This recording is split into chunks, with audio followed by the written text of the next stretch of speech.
पटना में बीपीएससी परीक्षा के नॉर्मलाइजेशन के विरोध में कल जोरदार प्रदर्शन हुआ था। प्रदर्शनकारी अभ्यर्थी पटना में बीपीएससी दफ्तर के बाहर बड़ी संख्या में इकट्ठा हो गए थे। अभ्यर्थी 13 दिसंबर को होने वाली बीपीएससी की प्रारंभिक परीक्षा के नियमों में बदलाव का विरोध कर रहे थे।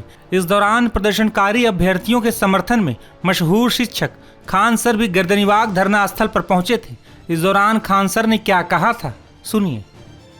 200 जिला का पेपर अलग रहेगा, कभी कहेंगे 3 पेपर अलग रहेगा, कभी कहेंगे मल्टीपल दिन में होगा, कभी कहेंगे हम लोग आखिरी दिन में भी चेंज कर सकते हैं। सचिव कुछ और बोलेंगे, अध्यक्ष कुछ और बोलेंगे, बाहर मीडिया में कुछ और आएगा। ये क्या चीज बना के रख लिए लोग, बताइए। एक अध्यक्ष महोदय ने हम लोगों से कहा था कि 15 तारीख को हम विद्यार्थियों से बात करेंगे। बताइए अध्यक्ष महोदय क्यों नहीं बात किए आप लोग? हम लोग से विद्यार्थी पूछता, हम लोग क्या जवाब दे दें यहाँ पे? हम लोग को मजबूर किया गया, 1 हफ्ता बच गया है विद्यार्थियों को। बताइए कितना दुर्भाग्य होगा कि चाणक्य की धरती पर अगर ऐसा होगा कि 1 हफ्ता पहले अगर कहा जाए कि हम लोग को प्रोटेस्ट करना पड़े। हम लोग नहीं चाहते हैं। बस एक बार अध्यक्ष महोदय अपने बात से बोल दें कि नॉर्मलाइजेशन नहीं होगा और ऑफिशियल ट्वीट कर दे कि 1 एग्जाम 1 पेपर 1 शिफ्ट। हम लोग को और कोई मांग नहीं है, हम यहाँ से लौट जाएंगे। हालांकि इसके कुछ घंटे बाद ही खान सर को हिरासत में लेने की खबर आई थी। जानकारी के मुताबिक देर शाम उन्हें हिरासत में लिया गया था और गर्दनीबाग थाने में रखा गया था। हालांकि पुलिस थाने के बाहर बड़ी संख्या में छात्र इकट्ठे हो गए और नारेबाजी करने लगे।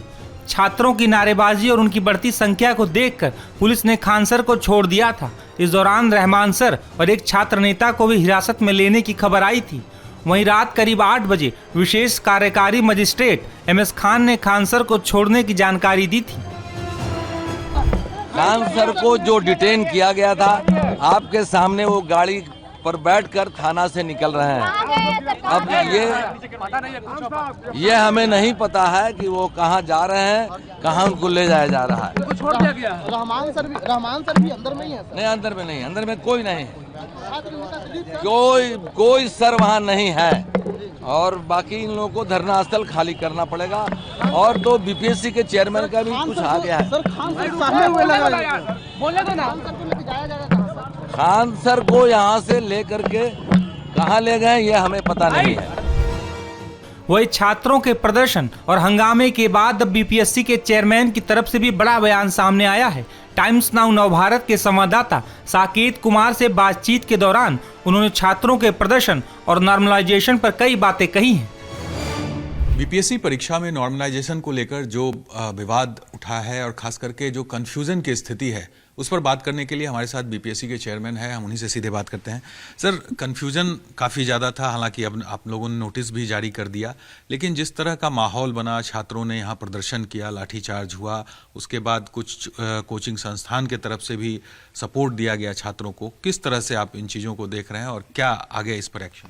देखिए, मैंने पहले भी क्लियर कर दिया था और बीपीएससी ने जो एडवर्टाइजमेंट दिया उससे भी क्लियर है कि नॉर्मलाइजेशन या 1 शिफ्ट 1 एग्ज़ाम का कोई इश्यू ही नहीं था। आयोग ने कभी भी नॉर्मलाइजेशन की बात नहीं की है। आयोग ने कभी भी ये नहीं कहा था कि हम मल्टी शिफ्ट एग्ज़ाम लेंगे। आयोग ने ये कहा था कि मल्टी सेट क्वेश्चन से एग्ज़ाम हो सकती है। और इस पैटर्न पर हम लोगों ने 26 जून के बाद करीब 1 दर्जन से अधिक एग्ज़ाम कराई है। यही बच्चे जो अभी बीपीएससी की 70th प्रीलिम एग्ज़ाम में बैठ रहे हैं, उसमें से बहुत सारे बच्चे पहले टीचर्स की एग्ज़ाम में, एग्रीकल्चर की एग्ज़ाम में और बाकी सारी एग्ज़ाम में भी बैठे हैं। वहाँ पर मल्टी सेट क्वेश्चन से एग्ज़ाम कराई गई थी। कभी भी नॉर्मलाइजेशन आयोग ने नहीं किया है, ना तो एडवर्टाइजमेंट में ना उसके बाद। और जब हम लोगों ने देखा कि लोग अननेसेसरली इसको इशू बना रहे हैं या रूमर्स फैला रहे हैं, भ्रांति फैला रहे हैं, सीरियस कैंडिडेट को बरगला रहे हैं, तो आयोग ने मीडिया के माध्यम से और बाद में कल एडवर्टाइजमेंट के माध्यम से अपनी स्थिति पूरी तरह से क्लियर कर दी है। कई सेट में जिस तरह से आप बता रहे हैं उसी को लेकर ये कन्फ्यूजन हो गया क्या कि नॉर्मलाइजेशन हो जाएगा, लेकिन जब परीक्षा एक पाली में हो रही है, एक दिन में हो रही है, तो क्या ये संभव है? नहीं, देखिए, मल्टी सेट क्वेश्चन पहली बार यूज़ नहीं हुआ है, इसलिए इसके कारण कन्फ्यूज़न नहीं हुआ है। मल्टी सेट क्वेश्चन से हम लोगों ने 12 से अधिक एग्ज़ाम लिए 26 जून के बाद, इसलिए इसके चलते कन्फ्यूज़न नहीं हुआ है। शायद लोगों में भ्रांति इसलिए फैली कि यूपी में नॉर्मलाइजेशन के माध्यम से एग्ज़ाम लेने की बात कही गई थी यूपीपीएससी में, तो कुछ लोग को लगा होगा कि यहाँ पर भी ये नॉर्मलाइजेशन की बात होगी। लेकिन अगर नॉर्मलाइजेशन करना रहता तो आयोग पहले बजाबता लोग को एडवर्टाइजमेंट के माध्यम से सूचित करता, उसकी इन्फॉर्मेशन देता, और उसके बाद हम कहते कि साहब हम एक से अधिक शिफ्ट में करेंगे और बाकी जितनी शिफ्ट में होगा वो सबका हम रिजल्ट नॉर्मलाइज करेंगे। लेकिन जब हमने स्टूडेंट को अपना एडमिट कार्ड डाउन करने के लिए एडवर्टाइजमेंट दे दी कि एग्ज़ाम 13 तारीख को दिन में 12 बजे से 2 बजे के बीच में की जाएगी, उसका मतलब है कि one shift one day exam थी, तो नॉर्मलाइजेशन का सवाल ही नहीं उठता उसमें। तो ये कन्फ्यूज़न या रूमर्स या तो जानबूझ के फैलाई गई है या लोग मानने को तैयार नहीं थे इस चीज़ को। तो जो जिन लोगों का हाथ है इसमें, क्योंकि कई कोचिंग संस्थान के जो टीचर हैं वो भी इस पूरे आंदोलन में छात्रों के साथ दिखे, धरना प्रदर्शन के दौरान भी साथ रहे, और बीपीएससी को लेकर कई तरह के आरोप उन्होंने ऑन रिकॉर्ड बोला कि बीपीएससी झूठ बोलता है, बीपीएससी लोगों को, छात्रों के भविष्य के साथ खेल रहा है। तो ऐसे लोगों को चिन्हित करके कार्रवाई की जाएगी क्या? प्रशासन से आप लोगों ने कंसल्ट किया इन चीज़ों को? देखिए, मैं स्पष्ट कर देना चाहूँगा कि छात्रों का सबसे बड़ा हितैषी बीपीएससी खुद है।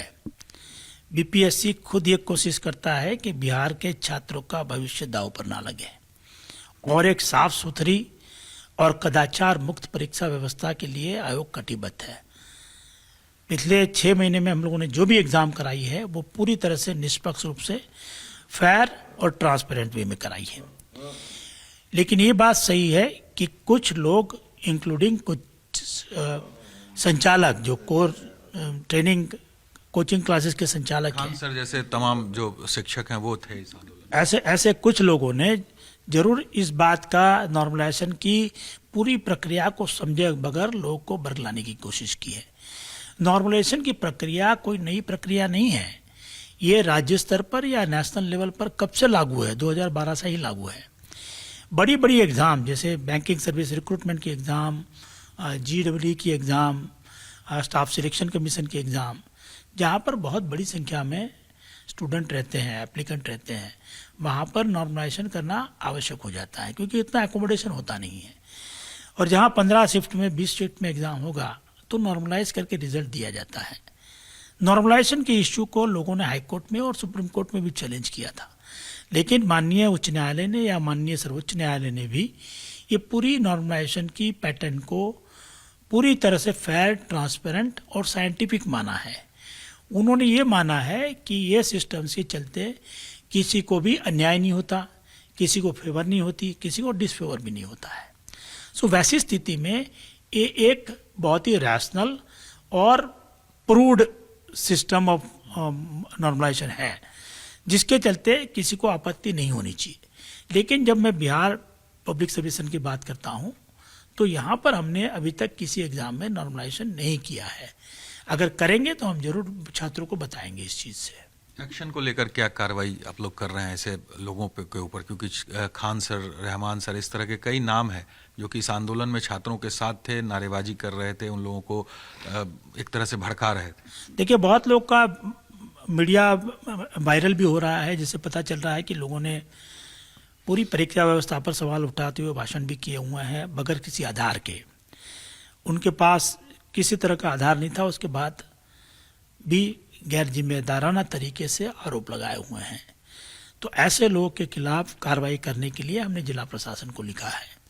इसमें पुलिस अपने स्तर से इन्वेस्टिगेट करेगी कि साहब ये रूमर्स किसने फैलाई है, उसके पीछे के क्या उद्देश्य है, उसके पीछे कौन लोग थे, आगे कौन लोग थे और ये करने का कारण क्या था। क्या ये पूरी व्यवस्था को चौपट करने के लिए किया गया, क्या पूरी आयोग की जो प्रतिष्ठा है उसके ऊपर को धूमिल करने के लिए किया गया है, वो इन्वेस्टिगेशन के क्रम में देखा जाएगा। और जो लोग दोषी होंगे मुझे विश्वास है कि पुलिस उसके ऊपर कार्रवाई करेंगी।